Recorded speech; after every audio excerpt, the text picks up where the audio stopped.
Estamos aquí conversando con nuestro invitado que nos va a ayudar a entender un poquito qué repercusiones va a tener en todo caso ahora la elección de Javier Milei como presidente de la Argentina, que entrará en funciones el 10 de diciembre. ¿Qué va a pasar de aquí en adelante? ¿Cómo va a afectar no solo al cono sur, como es Latinoamérica, sino también a Bolivia en el ámbito económico, político y social? Por ello quiero darle la bienvenida justamente a Andrés Guzmán, que nos acompaña, analista en temas internacionales, para poder sacarle un poco más de fruto al respecto de la situación que estamos viendo y entenderlo un poco más. Andrés, bienvenido. Gracias por la invitación, un gusto estar aquí, Edmundo. Bueno, así a grandes rasgos en primera instancia, ¿qué te parece la victoria de Javier Milei? ¿Era lo que se esperaba tal vez? No era lo que se esperaba por la contundencia. Ha ganado con una diferencia mucho mayor de lo que decían las encuestas. Las más optimistas le daban hasta 6 puntos de diferencia y sacó al final 11 puntos de diferencia con el candidato Massa, ¿no? Entonces ahí está la sorpresa, ahí está realmente la contundencia con la que ha ganado es lo principal. Sin embargo, obviamente había ya la tendencia, me parecía que era el favorito, ¿no? Se decía que tenía muchas posibilidades de ganar por ese cansancio que hay, ese malestar, ¿no? que se ha generado en Argentina por el mal manejo económico, por la inflación, por los malos datos que se tiene actualmente. Entonces se necesita un cambio y la gente votó por un cambio. ¿Votó por un cambio, votaron por Milei o votaron en contra de Massa? Claro, ese es el punto. Esa es la idea. Por lo menos un 30% del voto que sacó Milei, sacó 55%, es a favor de Milei, o bueno, están más o menos en la línea de Milei, porque eso era lo que obtuvo en porcentajes entre las PASO, que eran las preliminares, y la elección en la primera vuelta. Pero, como bien dices, el otro, casi 25%, que es realmente importante también, votó no tan convencido por Milei, pero sí en contra de Massa, ¿no? En contra de lo que significa la continuidad del kirchnerismo. Y eso también es muy importante a tenerlo en cuenta, porque puede jugar en contra, tal vez, del gobierno de Milei, ¿no? Que no tiene mucha fuerza en cuanto a presencia parlamentaria, no tiene muchos congresistas. No va a poder gobernar bien.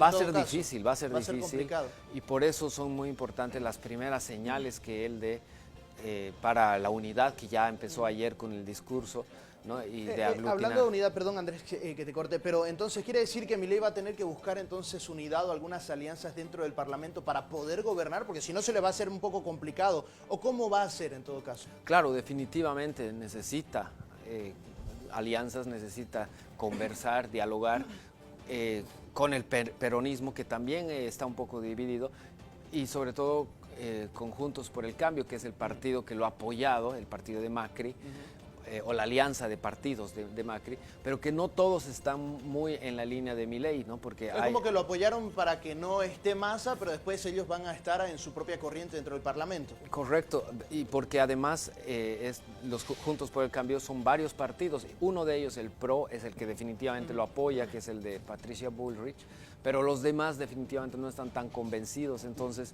necesita dialogar, necesita conversar. Y lo malo también es que él los ha agraviado constantemente. Sí, en anteriores ocasiones, sí. Muchas veces, ¿no? Los ha calificado de la casta, de que son corruptos, de que son unos delincuentes. Entonces ahora tiene que dialogar con ellos, ahora tiene que convencerlos. Ojalá sea posible, ojalá que las cosas, digamos, que se prioricen en favor del bien común del país y no se prioricen o no se tengan primero estas disputas por el ego, por las rencillas políticas. Porque si no, todos los proyectos que él quiere llevar a cabo, realizar, se les va a hacer difícil cumplirlos porque va a estar atorado. Es como lo que pasa, por ejemplo, ahora en nuestra Asamblea Legislativa, ¿no? Pero bueno, trayendo ya un poco el asunto hacia nosotros, ¿cómo entonces esta elección va a influir en Latinoamérica y en Bolivia? ¿Cómo lo ves? Bueno, creo que es un fenómeno global, ¿no? El hecho de que la extrema derecha está ganando espacios, ¿no? Y el mismo Milei ha dicho: soy el primer presidente libertario del mundo, ¿no? O sea, en un excepcionalismo un poco preocupante, tal vez, porque eso lo puede llevar a un egocentrismo, quizás, ¿no? Y a nosotros yo creo que nos va a afectar en el sentido de que los movimientos de derecha en Bolivia se van a ver fortalecidos, se van a ver envalentonados para salir adelante, para seguir, para que haya un crecimiento de ese movimiento, lo cual puede ser positivo, ¿no? Digo, yo creo que también necesitamos un gobierno liberal, un giro un poco más hacia la apertura al comercio, hacia lo que es, ¿no?, el mundo capitalista, que el mundo cada vez es más capitalista. Claro, es como que están tomando el ejemplo entonces, o es lo que se va a ver en los próximos días, me imagino, ¿no? Ya que estamos también entrando en un año preelectoral, que es el 2024. Exactamente, entonces por eso puede tener una influencia muy importante en la política boliviana. Y por otro lado, en el lado comercial, estamos a punto de ingresar al Mercosur. Milei seguramente no va a estar de acuerdo con que Bolivia sea parte. Es más, Milei no está ni siquiera de acuerdo con el Mercosur, dijo que lo quiere desmantelar. Y si es así, obviamente ya se verían truncadas nuestras esperanzas de ser parte, miembro pleno del Mercosur. Ayer Javier Milei en su discurso mencionaba que se va a trabajar con naciones del mundo libre. ¿Esto qué quiere decir? ¿O tal vez aquí no entra Bolivia? No entra definitivamente, él se está refiriendo a la alianza de Estados Unidos y los países democráticos que están en esa línea, ¿no? Es decir, los países occidentales y sus aliados. Entonces se saldría de los BRICS. Seguramente. Porque recién han entrado hace un par de meses. Esa es una muy buena pregunta, no he escuchado nada al respecto, pero seguramente porque él tiene serias diferencias con China, con Brasil, no se lleva nada bien con Rusia, claro. Tal vez con la India puede tener ciertas coincidencias, pero definitivamente él ha dicho que sus aliados van a ser Estados Unidos, Israel, entonces es esa línea liberal, capitalista, que él quiere imprimir en su gobierno, y definitivamente, como dices, Bolivia no está dentro de ese grupo de países.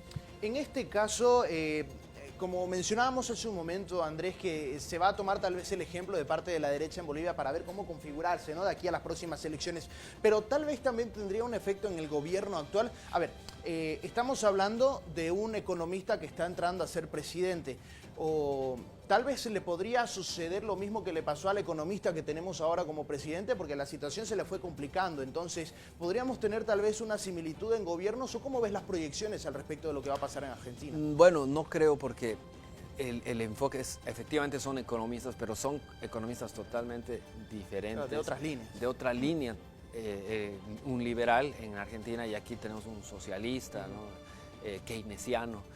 En cambio, allá es apertura, es ¿no?, integrarse al mundo, es respetar la propiedad privada y todo lo que conlleva el discurso, ¿no? Él hace mucho énfasis en que los países más abiertos les va mejor que a los que son reprimidos, ¿no? Dice, son 8 veces más prósperos, crecen 8 veces más, su gente vive más. Siempre da estos datos, ¿no?, e insiste mucho en ello.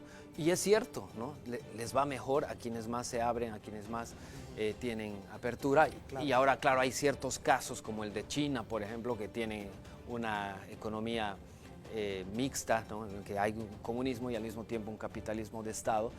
Pero obviamente las diferencias con China desde el punto de vista latinoamericano son inmensas, ¿no? Claro. Entonces no se podría pensar en aplicar algo así en nuestros países. Por tanto, creo que lo mejor en todo caso, y dada el contexto de crisis económica mundial que estamos viviendo, lo mejor es aplicar políticas de apertura, ¿no?, como lo está planteando Milei. Y ahora vamos a ver si su extremo discurso se va a mantener en el gobierno. Tal vez él se modera, que creo que es lo que va a pasar por todo lo que ya hemos visto en la campaña. Y ya no va a ser tal vez tan extremo con las medidas o las propuestas que ha hecho, pero de que va a haber un cambio, eso es innegable. Bueno, tocará esperar para verlo, pero el cambio también tendrá que ver con los movimientos sociales allí en Argentina. Tal vez va a tener repercusión en ellos, porque muchos estaban apegados obviamente a Sergio Massa o al gobierno de turno en realidad, ¿no? ¿Qué va a pasar con ellos? ¿Se ha visto tal vez una situación tensa o se prevé que haya tensión? Definitivamente va a haber una tensión. El país está polarizado y tenemos que recordar que 42%, 44 mejor dicho, han votado por Massa, ¿no? Sí. Que es un número importante, es mucha gente que definitivamente no está de acuerdo con Milei. Y ya ayer habían ciertas expresiones de descontento, que bueno, van a salir a las calles, y son esa gente que moviliza, ¿no?, piqueteros, movimientos sociales que van a salir a las calles a enfrentarlo, ¿no? Entonces va a ser un gobierno tenso en realidad, ¿no? Porque es casi la mitad de los argentinos que estaban yéndose por el lado de Massa. Correcto, y además, bueno, gente que moviliza mucho, ¿no? En las calles, que definitivamente no va a estar de acuerdo, van a oponerse, y la situación es muy difícil, ¿no? Es una economía que está en crisis, que tiene mucha inflación, como el mismo Milei lo ha dicho, y que además ayer, increíblemente, el candidato Massa dijo: a partir de mañana es responsabilidad de Milei, ¿no? Cuando todavía él está en el gobierno, claro, hasta el 10 de diciembre. No, Milei les dijo que se hagan cargo hasta el 10, ¿no? Que es Totalmente lo correcto porque recién él empieza a gobernar desde el 10 de diciembre, ¿no? Exacto, entonces todavía estos días va a haber cierta disputa, ¿no? Política. Milei dijo, perdón, volviendo a lo que mencionábamos hace un momento de la tensión, ¿no, Andrés? Milei dijo: no hay lugar para los violentos o los que violan la ley. Tal vez podría ser un mensaje para quienes de aquí en un futuro podrían buscar estos momentos de tensión. Seguro, es un mensaje directo para quienes estén tratando de subvertir el orden de salir a las calles y de protestar, porque él va a usar seguramente la fuerza pública para contener, ¿no? Suena algo dictatorial, sí. Bueno, un poquito, ¿no? Un poquito, suena como que tajante, ¿no? Sí, y es de lo que ya lo están acusando, ¿no? Desde ya y durante la campaña lo relacionan mucho con la dictadura, porque además su vicepresidenta hizo unos comentarios que, bueno, iban en esa línea. Entonces, por ahí va a ir el discurso de la oposición, ¿no? De oponerse a Milei porque es dictatorial, porque es de derecha y es extremo, ¿no? Bueno, hay muchísimo que hablar y que analizar, pero tocará esperar en realidad para ver cómo se comporta no solo el nuevo gobierno que se viene desde el 10 de diciembre, sino también la sociedad en general en Argentina y en el mundo entero después de este fenómeno. Andrés, quiero agradecerte por el tiempo que nos has brindado esta mañana. No, claro, un gusto para mí. Gracias al mundo. Bueno, te esperamos para una próxima oportunidad, un próximo análisis, y nosotros estaremos al pendiente de lo que ocurre con este tema. Continuamos, Clay.